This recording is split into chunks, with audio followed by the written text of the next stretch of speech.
Hai semua, perkenalkan nama Bapak Iwan Disagala.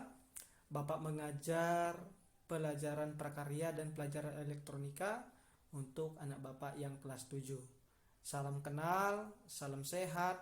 Semoga kalian belajarnya semakin baik di SMP dan juga semoga akan dapat nilai yang lebih baik juga.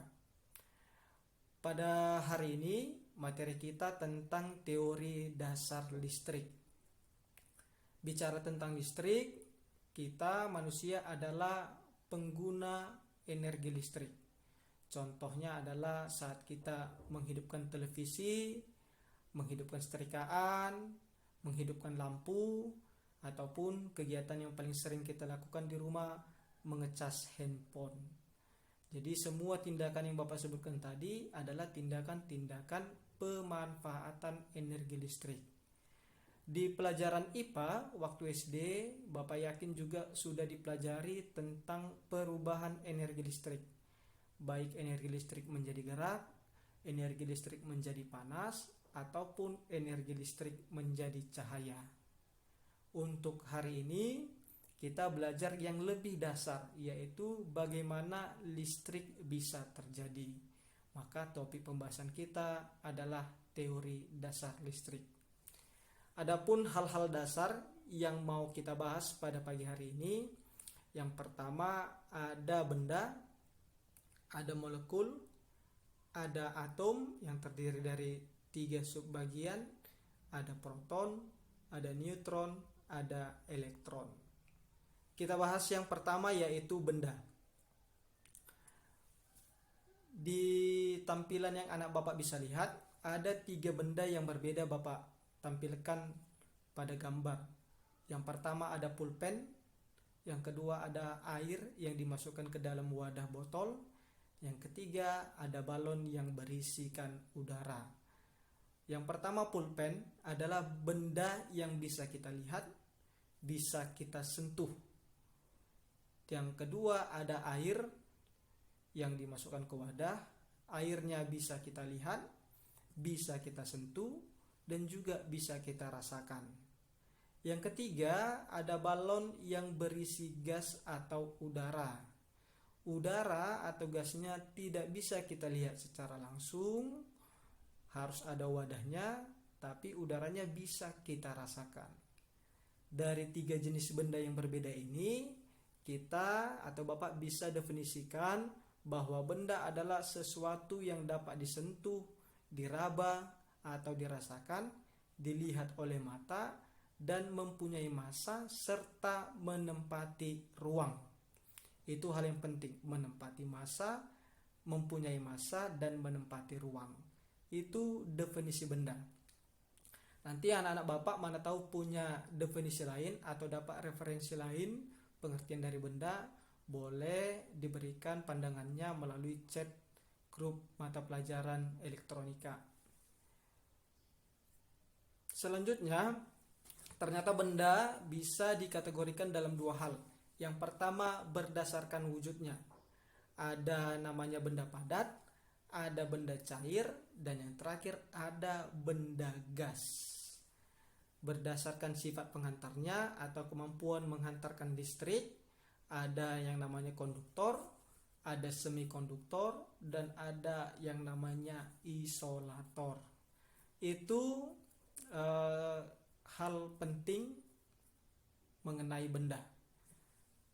Selanjutnya kita bicara tentang molekul.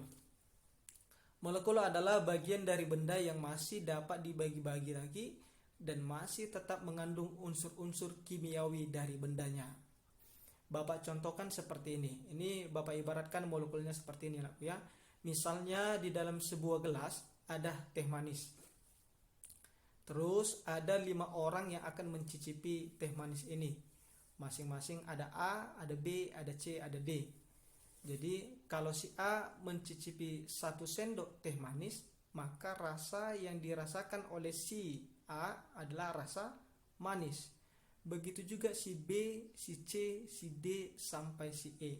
Masing-masing mereka akan merasakan hal yang sama, yaitu rasa manis dari teh manis tersebut.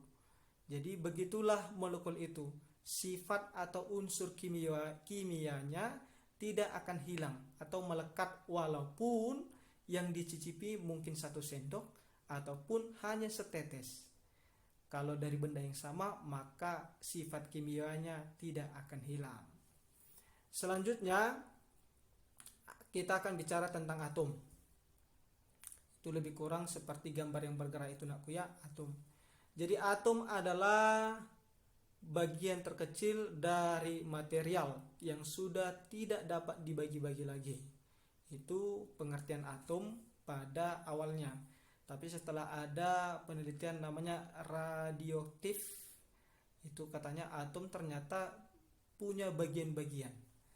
Yaitu yang pertama ada bagian kulit, yang kedua ada bagian inti. Di bagian kulit terdapat yang namanya elektron, di bagian inti terdapat proton dan neutron. Anak-anak Bapak bisa lihat pada gambar yang Bapak tampilkan, ada lingkaran warna merah ada tanda kurang, warna birunya ada tanda tambah, dan ada yang warna abu-abu agak kehitaman tidak ada tanda kurang ataupun tidak ada tanda tambahnya. Apa artinya, Pak? Artinya adalah sebagai berikut. Tadi Bapak katakan bahwa atom itu terdiri atas 2 bagian penting. Yang pertama kulit. Yang mana itu kulit? Kulit ini tuh. Nih, yang Bapak berikan tanda panah. Kulit adalah tempat beredarnya elektron. Jadi pada kulit inilah elektron bisa beredar sesuka hatinya. Di dalam kulit ada apa? Ada elektron. Ingat aku ya, elektron bermuatan negatif. Lambangnya diberi tanda kurang. Selanjutnya ada garis putus-putus namanya nukleus, pembungkus inti atom. Selanjutnya ada yang warna biru yang lambang tanda tambah namanya proton bermuatan positif. Yang warna hitam atau abu-abu namanya neutron tanpa muatan ataupun netral. Jadi garis-garis putus-putus yang kita sebut nukleus, pembungkus inti atom. Berarti atom intinya terdiri dari apa? Dari proton dan neutron. Selanjutnya elektron bergerak mengelilingi inti atom dalam satu atau lebih lintasan yang berbentuk lingkaran. Jadi elektronnya bergerak, lihat itu yang Bapak buat warna merah, bergerak mengelilingi lintasan yang berbentuk lingkaran. Jadi karena pergerakannya ini, maka elektron dapat berpindah-pindah. Jadi karena elektronnya bisa bergerak, maka elektronnya dapat berpindah-pindah. Jadi elektron yang dapat berpindah itu apa namanya? Disebutlah dia elektron bebas. Karena perpindahan elektron ini, karena elektronnya bisa bergerak dan bisa berpindah-pindah, maka atom terdiri atas 2. Yang pertama atom positif, yang kedua atom negatif. Coba sama-sama kita perhatikan gambarnya. Di atom positif tadi yang berwarna merahnya cuma 1.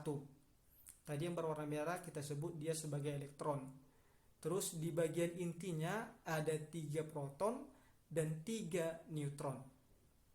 Di atom negatif yang berwarna merahnya atau elektronnya ada 6 buah. Sedangkan yang warna biru dan warna hitamnya yang kita sebut proton dan neutron itu hanya ada 2. Jadi dari 2 gambar ini mungkin anak Bapak sudah bisa berpikir perbedaannya. Yang pasti perbedaannya kalau di atom positif elektronnya 1, protonnya 3. Berarti protonnya lebih banyak dari elektron. Di atom negatif elektronnya 6, protonnya ada 2. Berarti elektronnya ada 6, maksud Bapak elektronnya lebih banyak dari proton. Jadi dari gambar ini sudah bisa kita definisikan. Yang pertama atom positif adalah atom yang kekurangan muatan elektron. Jadi bahasanya atom yang kekurangan muatan elektron. Tidak boleh digunakan bahasa atom positif adalah atom yang protonnya lebih banyak. Tidak. Karena apa? Karena hanya elektron yang dapat berpindah-pindah. Tadi kan di awal Bapak bilang karena perpindahannya maka atomnya ada 2. Jadi jangan dari protonnya anakku ya. Jadi atom positif adalah atom yang kekurangan muatan elektron. Walaupun dalam mengidentifikasinya kita bisa lihat memang bahwa protonnya lebih banyak dari elektronnya. Tapi tetap digunakan bahasa atom yang kekurangan muatan elektron. Berarti atom positif apa? Atom positif adalah atom yang kelebihan muatan elektron. Bapak ulangi sekali lagi, atom yang kelebihan muatan elektron. Tidak boleh digunakan bahasa atom yang protonnya lebih sedikit, enggak boleh. Tapi atom yang kelebihan muatan elektron. Itu tentang atom positif dan atom negatif.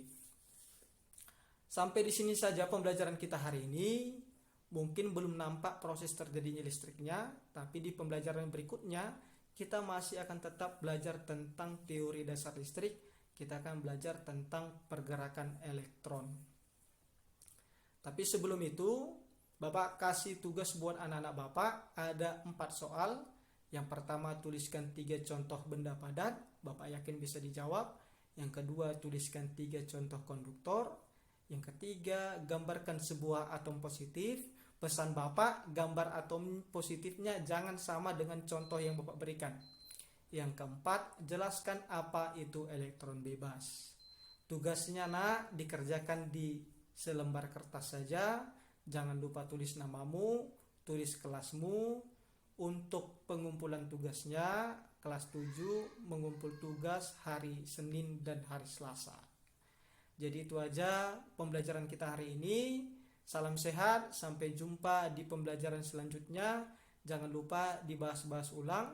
Kita akan diskusi setelah video ini, kita akan diskusi melalui chat grup mata pelajaran elektronika.